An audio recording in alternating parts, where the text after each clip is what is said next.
jaay sama gars yi waaw Birame Souleye dafa génn ne du buñ ko paree ne làmb buñ ko paree ne ngénte buñ ko paree ne ay football bizarrement waa làmb rek a génn waa football waxuñu waa ngénte waxuñu mais ma loolu intéressé wu ma li ma intéressé dëgg sax mooy maanaam tey ji Fadam 2 mi génn day tontu ak buur géwal xam nga lu ma bëgg ngeen xam ko yéen ay Fadam 2 ak ay buur géwal ak yenn sénégalais yi fi nekkoon quoi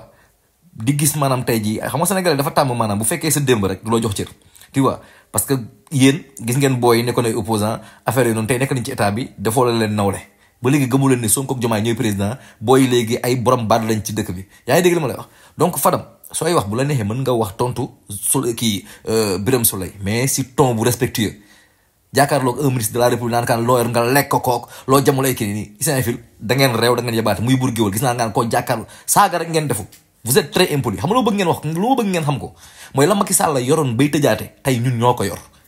boo xam nga pa toog na fi saan mag naan foog ngay rey foog ngay tëj ñun yàlla bu ñu rey parce que jëlewu ñu nguur ay rey yooyu quoi tu vois dama ne la mën ngeen wax seen soxla muy sénégalais yi may nga xam tey ji dama koy yaar si yenn sénégalais yi xam tey ji maanaam bu ñu fekkee si démb duñu la jox cër opposant ngoon tey dañu ki nii tey ji yow Fadam ton bi nga employé nii boo doon waxal Lat Diop doo ko employé parce que foofu yaa ngi fa doon martaat ton bi nga employé nii doo ko employé ak Mame Boye Diaw léegi ñi yoon ci pour wax ngay wax ak ñoom ma ne koy wax seen morom la Macky yoroon bay tëj mi ngi fi te gars yi nag foog ngeen commencé tëj nag parce que kilifteef da nga koy wane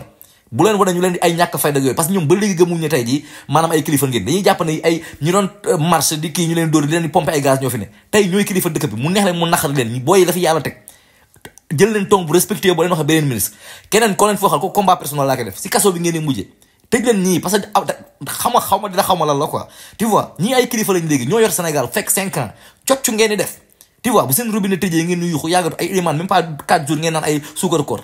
on a sonné la fin de la récréation coccu par force man li ma naa ko wax ay